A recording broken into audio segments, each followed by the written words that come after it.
जब आप प्रेग्नेंट होते हैं, कोई भी महिला प्रेग्नेंट होती है, तो सबसे पहली चीज़ जो हमें अपने रिलेटिव से, अपने दोस्तों से, अपने घर वालों से सुनने को मिलती है, भैया अब 2 अकेले खाना खाना शुरू कर दो। अब तो तुमको 2 जनों का खाना खाना है, आपको अच्छा वेट गेन करना है, जितना तुम वेट गेन करोगे तुम्हारा बच्चा उतना हेल्दी पैदा होगा। क्या ये सही है? क्या आपको 2 लोगों का खाना खाना चाहिए? सच में ये डॉक्टर्स रिकमेंड करते हैं कि आपको 2 लोगों का खाना खाना चाहिए? आपको बहुत सारा वेट गेन कर लेना चाहिए, आप बहुत मोटे होंगे, बहुत हेल्दी होंगे, बहुत फूल जाएंगे, खूब सारा वेट प्रेगनेंसी में गेन कर लेंगे तो आपका बच्चा भी हेल्दी होगा, गोलू मोलू सा पैदा होगा। आज इसी के बारे में बात करेंगे कि कितना वेट गेन प्रेगनेंसी में नॉर्मल है, कितना आपको वेट गेन करना चाहिए। ये बहुत सारी चीज़ों पर डिपेंड करता है, आपकी प्री प्रेगनेंसी वेट पे भी, कि आप प्रेगनेंसी से पहले आपका वेट कितना है, आप अंडर वेट हो, नॉर्मल वेट है, ओवर वेट हो, तो बहुत सारी चीज़ें हैं इस पर डिपेंड करता है कि आपको कितना वेट गेन करना चाहिए प्रेगनेंसी में, और उस वेट गेन का रेंज किस हिसाब से तय होता है। दरअसल कितना वेट गेन करना चाहिए इसका कोई फिक्स क्राइटेरिया नहीं है, खुद कोई फिक्स पैरामीटर नहीं है कि आपको इतना ही वेट गेन करना है और इतना ही वेट गेन होना चाहिए। ये हर महिला के लिए अलग अलग हो सकता है, सबकी बॉडी टाइप अलग होती है, सबकी रिक्वायरमेंट्स अलग होती है, सबका न्यूट्रिशनल वैल्यूज अलग होता है, तो सबके लिए अलग है।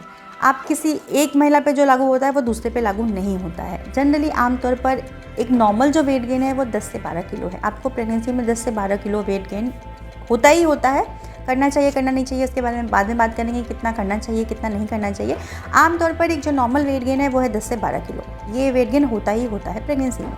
तो अब बात करते हैं क्या सच में 2 लोगों का खाना खाना चाहिए? आप प्रेग्नेंट होते ही आपको 2 लोगों का बराबर खाना चाहिए। आप 2 चपाती खाती हैं तो आपको 4 चपाती खाना चाहिए। आप 1 बाउल राइस खाती हैं तो आपको 2 बाउल राइस खाना चाहिए। नहीं भैया नहीं, 2 लोगों का खाना खाने की ज़रूरत नहीं है। बच्चा थोड़ा ना खाना खाता है, वो तो आपके ब्लड से जो न्यूट्रिशन है वो लेता है। वो थोड़े ना खाता है कि हमको 2 रोटी एक्स्ट्रा दे दो मम्मा, हमें भूख लगी है। नहीं, 2 लोगों का खाना नहीं खाना है आपको सिर्फ जितना आप खाना खाते हैं, जितनी कैलोरीज़ आप एक दिन में लेते हैं नॉर्मल प्री प्रेगनेंसी के टाइम पे, उसमें 300 कैलोरीज़ और ऐड कर देनी है। उसके लिए आप दूध ऐड कर लीजिए, नट्स ऐड कर लीजिए, कोकोनट वाटर ऐड कर लीजिए, हेल्दी चीज़ें आप स्प्राउट्स ऐड कर लीजिए, फ्रूट्स ऐड कर लीजिए, कुछ अच्छी वेजिटेबल्स, ग्रीन वेजिटेबल्स ऐड कर लीजिए। सिर्फ 300 कैलोरीज़ और बढ़ानी है। नॉर्मल डेज में अगर आप 1800 कैलोरी का खाना खाते हैं, नॉर्मल जो इंडियन डाइट होती है वो 1800 से 2200 कैलोरी का खाना होता है, उसमें आपको 300 और ऐड करना है। तो ये मत करने लगेगा कि हम बहुत खाना खा लें। अगर इतना वेट गेन हो जाएगा तो वेट लूज़ करना बहुत मुश्किल हो जाता है। मुझसे पूछिए, वेट लूज़ करना बहुत मुश्किल होता है, गेन करना आसान होता है। अभी मेरा 5 मंथ का बेबी है और मेरा वेट लूज़ नहीं हो रहा है बिल्कुल भी, और मैं बहुत परेशान हूँ इस चीज़ से। तो एक बार आप खा तो लेंगे, आप गोलू मोलू हो जाएंगी। गोलू मोलू बच्चा भी शायद हो जाए, लेकिन बहुत गोलू मोलू बच्चा भी अच्छा नहीं होता है। उसका भी एक वेट क्राइटेरिया है कि कितना वेट का बच्चा अच्छा होता है। ज़्यादा 4-5 किलो के बच्चे भी नहीं पैदा करने हैं कि उनको हेल्थ कॉम्प्लिकेशन, ओबेसिटी, बहुत सारे मेटाबॉलिक डिसऑर्डर हो जाएँ। तो उतना ही खाना खाइए जितने आप एक हेल्दी वेट मैनेज कर सकते करते हैं। कि प्रेगनेंसी में जो वेट होता है, पूरी प्रेगनेंसी का जो वेट होता है वो किस में बढ़ता है। यानी सिर्फ आप में नहीं बढ़ता कि आपने 10-12 किलो वजन वेट गेन कर लिया तो वो सिर्फ आपका ही वजन है। नहीं, बहुत सारी चीज़ें होती हैं। बच्चे का वजन होता है, प्लेसेंटा का वजन होता है, अमनियोटिक फ्लूइड जो आपके बच्चे को आसपास तरल पदार्थ होता है उसका वेट होता है।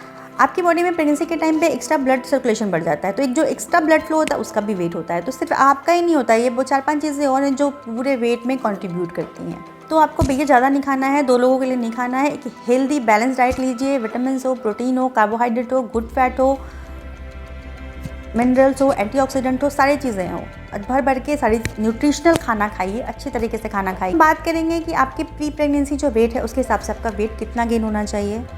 अगर आप अंडर वेट हैं, आपका वेट बहुत कम है, यानी आपकी जो BMI है वो 18.5 से कम है। आपकी BMI अगर 18.5 से कम है तो आपको थोड़ा सा ज़्यादा वेट गेन करना पड़ेगा। आप 14 to 18 kg वेट गेन कर सकते हैं अगर आप अंडर वेट हैं और आपकी BMI 18.5 से कम है। अगर आपका वेट नॉर्मल है, आपकी जो BMI है वो 18.5 से लेके 24.9 तक आती है, यानी आपका जो BMI है बिल्कुल नॉर्मल है, आप सही वेट हो, तो आपका जो वेट गेन का क्राइटेरिया है वो ये है कि आपको 11 से 16 जो किलो है वो वेट गेन करना है। इतना आप गेन कर सकते हैं, इसमें कोई प्रॉब्लम नहीं है। तीसरी चीज़, अगर आप ओवरवेट हो, आपकी जो BMI है वो 25 के ऊपर है, आप अच्छे खासे ओवरवेट हैं, तो आपको उतना वेट गेन नहीं करना है। आपको वेट गेन अपना कम ही रखना है ताकि आपको कोई gestational diabetes, pre eclampsia, overweight, hormonal की प्रॉब्लम, के बच्चे को प्रॉब्लम, ये सारी चीज़ें ना हो। तो इसके लिए आपको थोड़ा सा जो नॉर्मल BMI की लेडीज़ हैं उनसे कम वेट गेन करना है। आपको कितना वेट गेन करना चाहिए? आपको 7 से 11 किलो ही वेट गेन करना चाहिए, इससे ज़्यादा वेट गेन आपके लिए सही नहीं है। अगर आप ओबीज़ हैं, मतलब आपके जो BMI है वो 30 के ऊपर है, तो आपको सिर्फ 5 से 7 किलो ही वज़न बढ़ाना चाहिए प्रेगनेंसी में। इससे ज़्यादा वज़न बढ़ाएंगे आपके ऊपर प्रॉब्लम होगी, आपके बच्चे के ऊपर प्रॉब्लम होगी, आपको बहुत सारी अंडरलाइन हेल्थ कंडीशंस हो जाएंगी, आपके बच्चे को भी हो जाएंगे, आपका बच्चा भी ओवरवेट पैदा होगा जो उसके लिए सही नहीं है। अब बात करते हैं किस ट्राइमेस्टर में कितना वेट गेन नॉर्मल है। आपको प्रेगनेंसी के पूरे 9 महीने में किस हिसाब से वेट गेन करना चाहिए। जो पहला 3 महीना होता है उसमें जनरली लेडीज़ बहुत कम वेट गेन करती हैं, क्योंकि नोज़िया, वॉमिटिंग ठीक से खा नहीं पाती हैं, खाने से स्मेल आती है, जो खाती है वो वॉमिट हो जाता है, तो न्यूट्रिशनल वैल्यू उतनी उनको मिल नहीं पाती है, उनको डिहाइड्रेशन हो जाता है, तो उसमें इतना ज़्यादा वेट गेन नहीं होता है। 1 से 3 किलो वेट गेन नॉर्मल है। अगर इतना वेट गेन नहीं भी होता है तो भी नॉर्मल है। पहले के 3 महीने में अगर आप नहीं भी वेट गेन करते हैं बहुत ज़्यादा, क्योंकि प्रॉब्लम्स बहुत ज़्यादा हो जाती हैं, तो भी नॉर्मल है, और 1 से 3 किलो वेट गेन करते हैं तो भी नॉर्मल है। लेकिन इसके बाद आपको हर हफ्ते 500 ग्राम वेट गेन करना ही करना चाहिए। इससे अगर आप कम वेट गेन करती हैं तो बिल्कुल सही नहीं है, आपके बच्चे के लिए भी और आपके लिए भी। तो आपको अपना न्यूट्रिशन खाना खाना चाहिए, एक बैलेंस डाइट होनी चाहिए। तो अगर कहीं भी लगता है कि आप हर हफ्ते इतना वेट गेन नहीं कर पा रही तो अपने डॉक्टर से मिलिए, सप्लीमेंट्स आपको प्रोवाइड कराएंगे, आपको प्रोटीन पाउडर देंगे, आपको folic acid, calcium, iron, vitamin जो भी आपको देंगे वो लीजिए। उसके साथ साथ अच्छा खाना खाइए, अच्छा से दूध लीजिए, पनीर लीजिए, लीफी वेजिटेबल्स लीजिए, नट्स लीजिए, ड्राई फ्रूट्स लीजिए, कोकोनट वाटर लीजिए, दाल लीजिए, स्प्राउट्स लीजिए, बीन्स लीजिए, बहुत सारी चीज़ें लीजिए और अपना वेट गेन अच्छा रखिए। एक हेल्दी वेट गेन करिए, बहुत ज़्यादा भी नहीं, बहुत कम भी नहीं, उतना कि जितना आपका बच्चा अच्छे से ग्रो कर सके, आपको भी बाद में प्रॉब्लम ना हो, आपको पोस्ट प्रेगनेंसी वेट लूज़ करने में प्रॉब्लम ना हो, क्योंकि एक बार जब वेट आ जाता है तो वो ऐसे चिपक के बैठ जाता है कि वो निकलता ही नहीं है। आपको अगर मेरी वीडियो पसंद आती है तो लाइक करिएगा, सब्सक्राइब करिएगा, शेयर करिएगा, और आज के लिए इतना ही। Thank you for watching.